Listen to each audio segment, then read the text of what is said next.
ஒரு நல்ல மாப்பிள்ளை வேணும், பொண்ணு இருக்கு, நல்ல மாப்பிள்ளை வேணும். யாரு? ஸல்லல்லாஹு அலைஹி வஸல்லம் சொல்லுகிற அளவுகோல் என்ன தெரியுமா?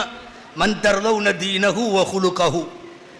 யார்கிட்ட மார்க்க பற்றும் குணமும் இருக்குதோ கல்யாணம் பண்ணி கொடுத்துரு. மன் தர்தவுன தீனஹு வ குலுகஹு ஃபஸவ்விஜூஹு. கல்யாணம் பண்ணி கொடுத்துருங்க. ரெண்டு விஷயம் இருக்கான்னு பாரு. அதில் ஃபர்ஸ்ட் விஷயம் மார்க்கம் இருக்க வேண்டும், மார்க்க பற்று இருக்க வேண்டும், மார்க்க தொடர்பு இருக்க வேண்டும்.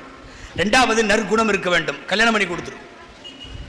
இது நல்ல மாப்பிள்ளைக்கு நபி ஸல்லல்லாஹு அலைஹி வஸல்லம் சொல்லுவது. சரி, எங்க வீட்டில் நல்ல பையன் இருக்கான், மாப்பிள்ளை, நல்ல பொண்ணு வேணும்.